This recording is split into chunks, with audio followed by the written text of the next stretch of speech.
तो पति पत्नी का रिश्ता खुश चले इसके लिए क्या कॉन्सेप्ट चाहिए? एक तो आपने सिखाया था कि पत्नी तो अनिरुद्धाचार्य जी ने भाभी जी को आखिरी बार आई लव यू कब बोला था?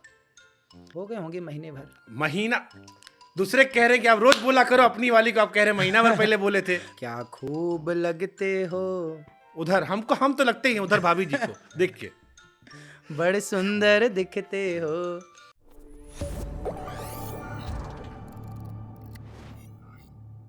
तो पति पत्नी का रिश्ता खुश चले इसके लिए क्या कॉन्सेप्ट चाहिए? एक तो आपने सिखाया था कि पत्नी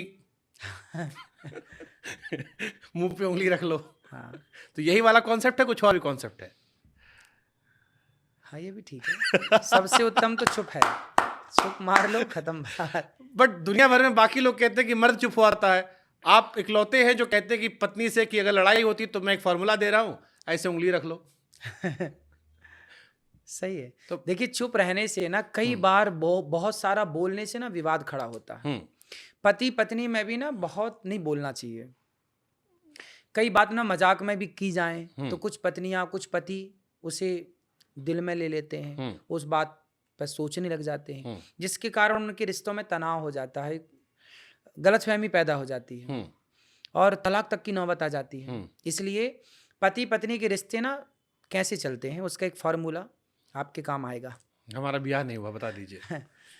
पति पत्नी के रिश्ते को बेहतर बनाने के लिए ना सहनशीलता चाहिए। पत्थर जो होता है ना, मूर्तिकार उसे छेनी और हथौड़ी से मार मार के एक सुंदर सी मूर्ति तैयार कर देता है।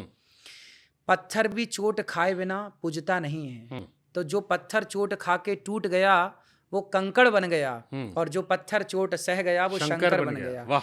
तो बस सहनशीलता होनी तो ये चाहिए। दोनों होना चाहिए या खाली पत्नी में होना चाहिए? पत्नी में और पति में। पति कुछ कहे तो पत्नी बर्दाश्त कर ले, हाँ। पति कुछ कहे तो पत्नी, और पत्नी कुछ कहे तो पति, दोनों एक दूसरे को सुनते हुए समझते हुए चले। देखिए, महाराज जी ने कहा कहीं कहीं झूठ बोल सकते हैं, लेकिन आप आज तो पति पत्नी दोनों सामने हैं। महाराज जी यहाँ कैमरे पे दिख रहे हैं, भाभी जी हमको दिख रही हैं, दर्शकों भले ना दिख रही हो। तो अगर अनिरुद्धाचार्य जी की लड़ाई होती है भाभी जी से, अब होती तो होगी वैवाहिक जीवन में, तो आप सॉरी बोलते हैं, भाभी सॉरी बोलती है? हम भी बोलते हैं, वो भी बोलते ज्यादा कौन बोलता है? हम दोनों ही बोल लेते हैं। लड़ाई होती ही नहीं है। आपकी टीम वाले कह रहे हैं भाभी जी से बुलवाते हैं आप। लड़ाई की गुंजाइश कम है, क्योंकि रिश्ते भरोसे से चलते हैं, सहनशीलता से चलते हैं, और जहाँ सहनशीलता है, भरोसा है, वहाँ झगड़े भी। शादी के बाद प्यार का इजहार करना सही होता है? बिल्कुल सही होता है। तो अनिरुद्धाचार्य जी ने भाभी जी को आखिरी बार आई लव यू कब बोला था? हम तो बोलते ही रहते हैं। कब बोला और था? कथा में हम सबको बोलते हैं कि आप भी हर दूसरे तीसरे दिन आई लव यू बोलते रहा करो। रिश्ते बेहतर बनाने हैं तो हर दूसरे तीसरे दिन आई लव यू बोलते रहा करो। तो आपने आखिरी बार कब बोला था? आपने ये नहीं बताया मुझे। हो गए होंगे महीने भर। महीना? दूसरे कह रहे हैं कि आप रोज बोला करो अपनी वाली को, आप कह रहे हैं महीना भर पहले बोले थे। तो ऐसा है ना कि जहाँ झगड़े लड़ाई की ज्यादा संभावना वहां रोज बोलो, हाँ, दूसरे दिन में बोलो। और अपनी वाली तो लड़ाई झगड़े की अपनी कोई वाली संभावना नहीं है। तो जहाँ अच्छी है वहां मत बोलो। मतलब खराब हो तो वहां रोज बोलो, और अच्छी मिल जाए बीवी तो ना बोलो। तो बोलते रहा करो। ठीक है, आप फंस गए महाराज, इस बार आप ना, भाभी जी कहेंगे रोज बोलना चाहिए। चलिए ठीक है, हम आपको रिश्तों में ऐसे ही है ना कि जिसकी ज्यादा उतार चढ़ाव में है उसको तो हर दूसरे तीसरे दिन बोलना चाहिए। चलिए हम आपसे जब दूसरा बिंदास चल रही है। आई लव यू बाद में बुलवाएंगे। आपने कहा था पत्नी को एक गाना सुनाया करो। हाँ, कौन सा गाना था?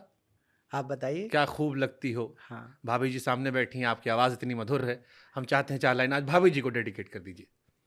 हम तो गाते ही रहते हैं। हाँ, तो आज हमने तो सबको कहा। आज सामने बैठी हैं, उनको देखिए, मुस्कुरा के बता दीजिए।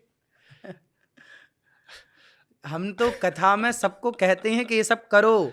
तो हम तो आपसे करवाने कह रहे हैं, जो आप कह रहे हैं हम आपकी बात आपसे कह रहे हैं कि उसको करके दिखाइए, ताकि हम लोग भी आगे अपनी बीवी गाएं। तो आपकी शादी होगी फिर आप भी गाएंगे? मैं गाऊंगा। कैसे आप सामने बैठे रहेंगे, आप सुनाएंगे, जैसे सुनाएंगे वैसे गा दूंगा मैं। अभी प्रैक्टिस करूंगा घर जाके, फिर मैं आपको सुन के। तो बोलना चाहिए हम सबको। तो 4 लाइन महाराज जी, क्या खूब लगती हो। क्या खूब लगते हो, उधर हम तो लगते ही हैं उधर भाभी जी को देख के। बड़े सुंदर दिखते हो, ये कन्हैया के लिए हम गाते हैं। हाँ, फिर से कहो, कहते रहो, अच्छा लगता है मेरे कान्हा का मुखड़ा, बड़ा सुंदर लगता आप है। भाभी जी के 1 महीना पहले आई लव यू बोले, हमने गाना गाने कहा, उसमें भी आपने वो प्यार को श्री कृष्ण जी पे डाल दिया। फिर पत्नी तो आपकी एक ही है ना, आप कहते हैं 2 मत रखो, आप कहते हैं गर्लफ्रेंड मत बनाओ, आपकी इकलौती बीवी के लिए हम आपसे कह रहे हैं गाना गाओ, आप नहीं गा रहे हो। तो गाना हम गाते हैं ना। अभी हम देखो, जो पति पत्नी का प्यार है ना, वो ऐसा हो कि कोई देखे ना, ठीक, क्योंकि भोजन भजन रिश्ते ये पर्दे के अंदर अच्छे लगते हैं। बेहतर बात। हम ज़्यादा प्यार का इजहार करेंगे ना तो लोगों की नज़र लग जाएगी। ये भी बात सही है।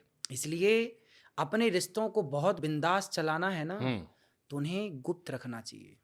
भोजन भजन ना, और क्या क्या, नारी हाँ, ये सब पर्दे के अधिकारी।